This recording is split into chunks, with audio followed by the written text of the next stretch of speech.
السلام عليكم ورحمة الله وبركاته. خوتي خواتاتي، مرحبا بكم في هذا الفيديو. كنتمنى كاملين تكونوا بخير وفي أحسن الأحوال. مرحبا بكم في القناة ديالكم. إذا أصدقائي، اليوم إن شاء الله غادي نتعرفوا على التوقيت والموعد ديال المباراة اللي غتجمع في نهائي كأس إفريقيا لكرة القدم داخل القاعة بين المنتخب المغربي والمنتخب الأنغولي. كذلك غادي نتعرفوا ان شاء الله على القنوات الناقله لهذه المباراه. ولكن قبل ما هذا الشيء اصدقائي، كنتمنى منكم تشتركوا في القناه ديالنا. كذلك كنتمنى منكم تخلوا لنا لايك لهذا الفيديو.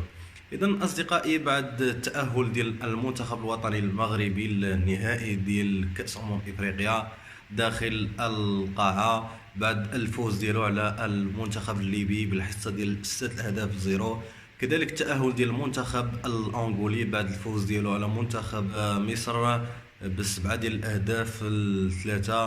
المنتخبان المغربي والمنتخب الأنغولي إن شاء الله على موعد مع النهائي ديال كأس إفريقيا داخل القاعة.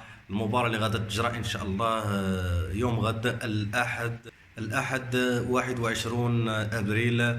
المباراة اللي غتكون على الساعة 8 بالتوقيت المغربي والجزائري والتونسي. المباراة اللي غادي تجرى الأطوار ديالها بالمجمع الرياضي الأمير مولاي عبد الله. إذا مرة أخرى كنقولوا للمنتخب الوطني المغربي ألف مبروك التأهل ديالو للنهائي بعد السيطرة والسيادة في هذه البطولة، بعد التأهل ديالو من دور المجموعات بالعالم الكاملة. الفوز الأول في المباراة الأولى أمام أنغولا، المنتخب اللي غادي يلعب معاه ان شاء الله في النهائي. كذلك الفوز ديالو على منتخب زامبيا ب13 هدف في الجوله الثالثه والاخيره. كذلك في الجوله الثانيه فاز على منتخب غانا في الجوله الثانيه ب8 ديال الاهداف 3. والفوز ديالو في اخر جوله اللي هي الجوله الثالثه والاخيره على منتخب زامبيا ب13 هدفا ل0. المنتخب الوطني المغربي تسيد هاد البطولة، وكانوا يبانوا المنتخبات اللي لعب ضدهم أنهم ضعاف أمامه، وخير دليل أن المنتخب الأنغولي بان ضعيف أمام المنتخب المغربي في أول جولة. فاز عليه المنتخب الوطني المغربي 5-2.